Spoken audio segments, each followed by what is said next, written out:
Good evening, everyone. We're going to take a look at this small megalith. It's a small version of the large megaliths that we have.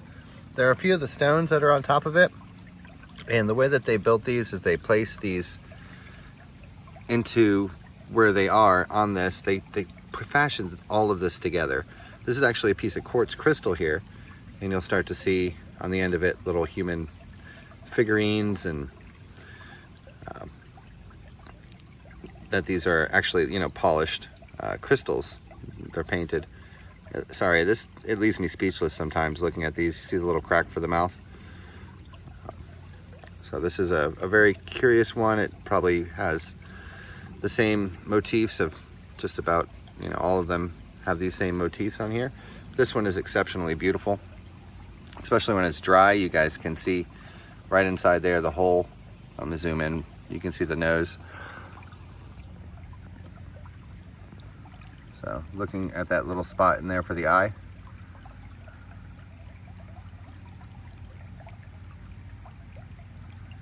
It's a very classy piece.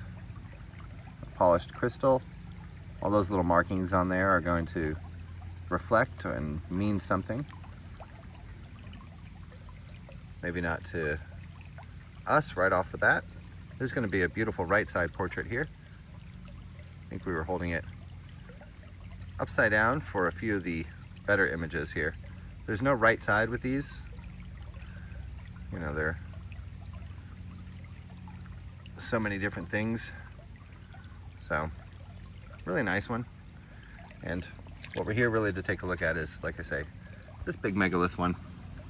So, some of these stones that are on here are still, you know, this is just recently washed out. You can still see some of the clay on there. But these stones are placed onto this ceremonially, and the whole thing is kind of built together. They built the rivers. If you guys live in the southeast, you know.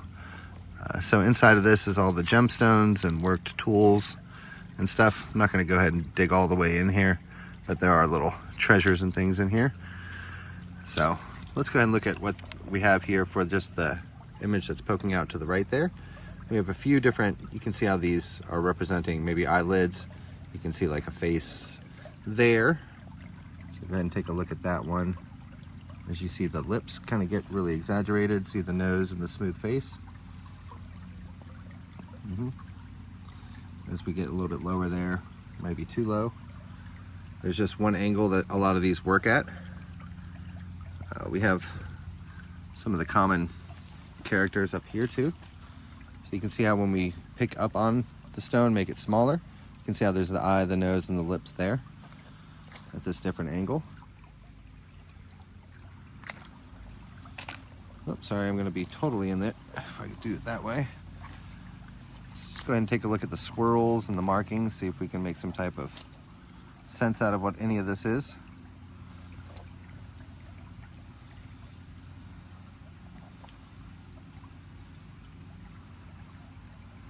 So these are separate pieces. They'll come off from each other. So together they do make one image, but also individually they're separate, different images as well.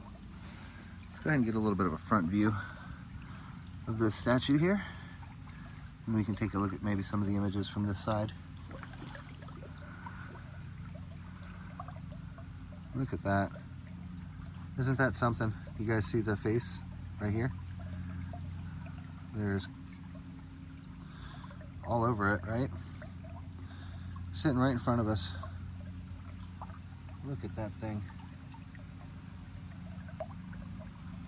So now that we have the angle, we can see the other ones that are going to come out at that same angle.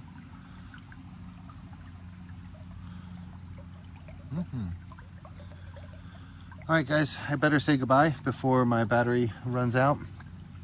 There's so much right here, and I'm not going to go ahead and rip into this, but this is another section where they have the bedrock all completely done and everything.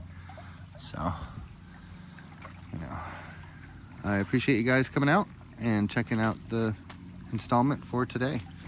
So, we have a lot more to research, and we'll check it all out next time. All right, bye guys, bye-bye.